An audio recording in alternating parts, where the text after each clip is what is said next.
Olá, bom dia, boa tarde, boa noite. Eu me chamo Jânio, sou aqui do interior da Bahia. Hoje são 28 de julho de 2026.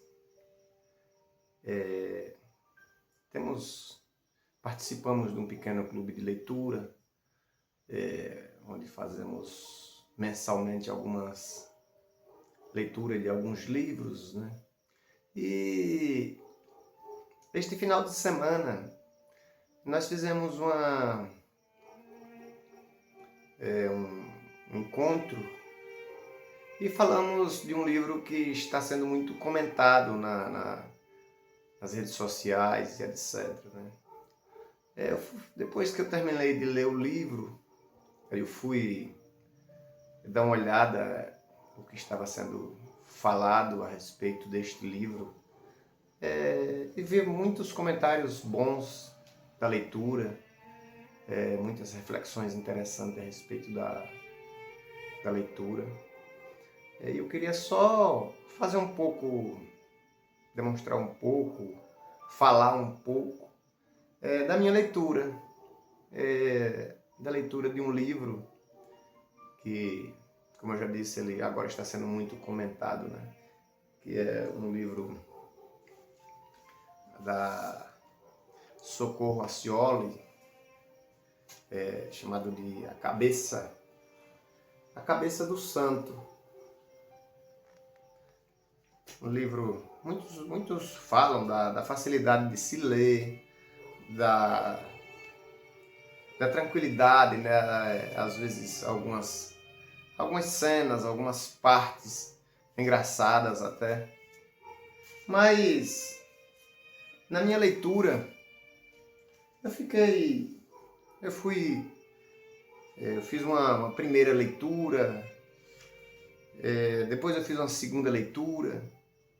No final da segunda leitura eu tive uma sensação de que havia algo a mais, que havia algo além daquele caminhar de Samuel, que havia algo a mais naquela forma de desenho que Socorro expressa, de demonstrar a respeito das dimensões, por exemplo, da cabeça de São Francisco. Então essas coisas passaram a me chamar a atenção e eu tive a sensação de que existia algo a mais. Não era uma história solta, não era apenas um conto, não é apenas uma fantasia inocente. Essa é a sensação que eu tive. Aí eu fiquei analisando como é que Samuel, aquele jovem que perde a mãe e não tinha o pai, que morava em uma outra cidade, como é que Samuel sai de uma cidade para outra, sozinho, um rapaz talvez de uns 16 anos, 16 dias caminhando a pé. Imagina essa sensação, como ela escreve com muito detalhe, né? Dessa romaria, desse ato de caminhar, e ela relata com muitos detalhes que os pés dele descasca e tal. Mas aí também tem a ideia que ela descreve também o tamanho da cabeça do santo. A cabeça do santo na descrição é uma coisa monstruosa. Inclusive ele tem uma parte que ela fala que as pessoas, olhando de cima do monte, quando eles olham para a cabeça, as pessoas perto da cabeça parecem formigas. Então há uma desproporção ou uma proporção muito grande da cabeça em relação aos seres humanos. Esta cabeça é onde o personagem Samuel vai morar. E Samuel vai morar na cabeça, justamente porque ao chegar na casa da avó, e é claro que ao se chegar na casa da avó, as pessoas esperam o acolhimento, o calor da avó. Samuel foi escorraçado, Samuel não teve esse abraço, Samuel não foi recebido pela avó. Samuel recebeu da avó o endereço. Samuel foi atacado por uns cachorros, ao qual teve algum ferimento e tal, e Samuel vai parar dentro desta cabeça, que na verdade ele entra à noite, ele não observa o que é, apenas um esconderijo, apenas um lugar com um teto, né? E Samuel vai ficar ali resguardado da chuva, que por incrível que pareça,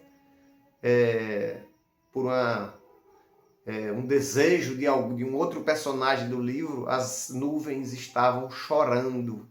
Essa é a literalidade, né? Então, no decorrer da história, a gente encontra alguns outros personagens, como, por exemplo, a gente vai encontrar o meticuloso, que é Manuel, que foi um pedreiro que participou da construção e que cometeu um erro na interpretação da construção. Era para ter montado a cabeça do santo em cima do corpo do santo.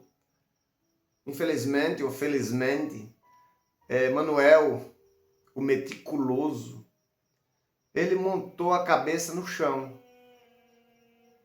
E essa cabeça não tinha como ser colocada no corpo. Por isso, está lá a cabeça, né? Literalmente.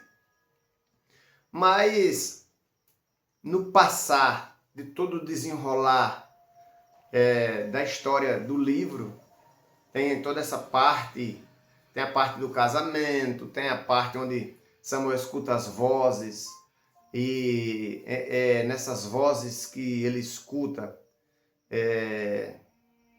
ele descobre Samuel ouve um acontecimento que houve com a esposa de Fernando, a qual ela veio a matar o próprio marido. E nessa de ouvir vozes, Samuel ouviu ela falando disso, que se arrependia. Então, e aí continua as histórias, né? O meticuloso, quando ele passa aquele momento onde ele faz aquela construção errada, né? Ele monta aquela cabeça no chão. Ele se vê ali num momento assombroso, na verdade. Quando o engenheiro volta e de longe vê aquela cabeça montada no chão, já grita imbecil. Então, isso para ele que tinha sido atribuído de um homem sábio, um homem meticuloso, ser chamado de imbecil, é uma destruição do próprio eu, né? O Manuel, ele tinha projetado um eu que era meticuloso, alguém com critérios, e de repente é chamado de imbecil. Então, esse Manuel que ao estar construindo, montando a cabeça, em um determinado momento dentro da cabeça, ele abre um círculo e escreve a letra M de meticuloso, de Manuel. Então ele queria deixar a sua marca. Manuel queria deixar a sua marca dentro da cabeça, num lugar escondido, mas se alguém um dia entrasse, sabia que por ali passou Manuel, o meticuloso. E isso se transforma numa decepção. E Manuel se esconde para o resto da vida. Manuel desaparece para que ninguém nunca mais desse notícia. E Samuel, ao chegar na cidade, com o desejo de Samuel, vem atrás, carregado de vontade de encontrar o pai. Mas ele trazia consigo a ideia de que queria encontrar o pai para matar. Porque ele foi abandonado, a mãe foi abandonada.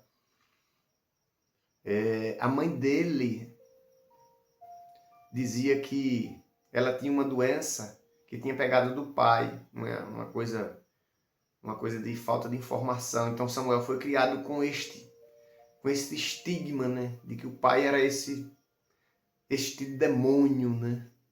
Essa é a ideia que é passada por ali, que o pai de Samuel, para ele, era um demônio. Então, então tem aí o caso de... Aí nós temos também o caso de Fernando, que chega na cidade e se casa. E 2, 3 meses depois viaja para a África. Aí chega lá e casa com outra mulher, tem uma filha. E com pouco tempo que ele está lá com esta filha, este casamento na África, esta mulher tem um acidente de barco e ela morre. Fernando precisa regressar. E assim, tem uma particularidade aí na história de Fernando, porque quando ele casa com Maria lá na África, ele queria esquecer o Brasil, ele queria esquecer. Então, Candeia, né? E Maria dizia, não esqueça sua mulher. Obrigava ele a mandar cartas para ela. Ele mandava, de vez em quando, ele mandava cartas para a esposa aqui no Brasil. Quando Maria veio a morrer no acidente de barco, Fernando teve que retornar. E trazendo esta filha, e inventar uma história de que não era filha, que foi uma criança que ele encontrou abandonada e tal. Então, baseado nesses contextos, você tem aí o problema dos cachorros, você tem o problema da casa da mãe de Samuel, que era uma casa onde as pessoas não entravam. O jornalista que veio, entrou, fala a narrativa que o jornalista entrou com câmeras, revólver na cintura e saiu de lá, de dentro da casa, alucinado, assustado. Então, depois de fazer toda esta leitura, eu encontrei no livro, eu fui verificando na leitura que existia muita coisa, e inclusive, se vocês derem uma pesquisada no livro, vocês vão encontrar diversas vezes a palavra medo, assustado. Então eu fui fazer uma pequena análise a respeito disso. Então sempre Socorro usou o medo, ou antônimos, ou sinônimos para falar. E aí você vê as particularidades, né? O tamanho da cabeça, o exagero que era o tamanho daquela cabeça. Os cachorros que ela pinta de uma forma que parece uns bichos monstruosos, ferozes, uma quantidade de cachorro enorme. Tudo isso para mim é uma maneira que Socorro encontrou para falar de algo muito íntimo do ser humano. Para mim, no meu modo de entender, o que Socorro fala, na verdade, no livro, é sobre medo. O medo que faz com que as pessoas façam uma peregrinação de 16 quilômetros. O medo da solidão de Samuel, né, de ficar sozinho no juazeiro. Esse medo de Samuel o leva em busca da avó, principalmente da avó. Quando você analisa Manuel, eu fiz uma ligação entre o M, né? M de Manuel, M de meticuloso e M de medo. Medo. O medo do meticuloso de ter cometido um erro. O medo de ficar numa cidade que agora vai cair em desgraça por causa de uma cabeça de um santo que ficou jogada ali. Uma cidade que, na narrativa, a cidade foi destruída, simplesmente a cidade se acabou. E Samuel, quando chega e vem trazendo, por causa da...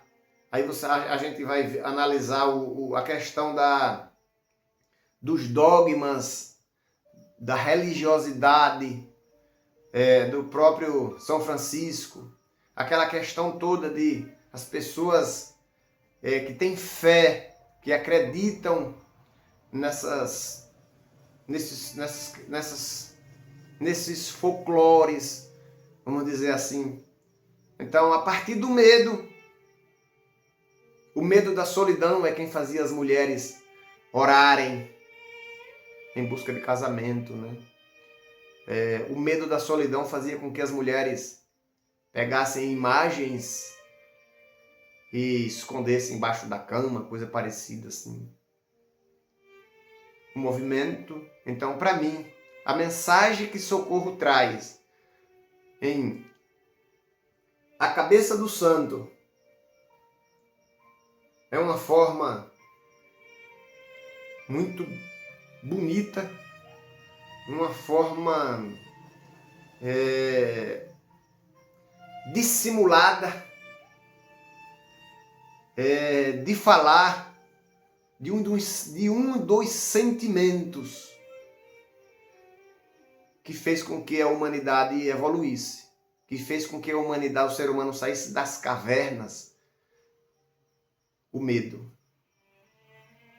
O medo, no meu entender, é o centro, é a mensagem, é a roda que movimentou o pensamento da cabeça do santo.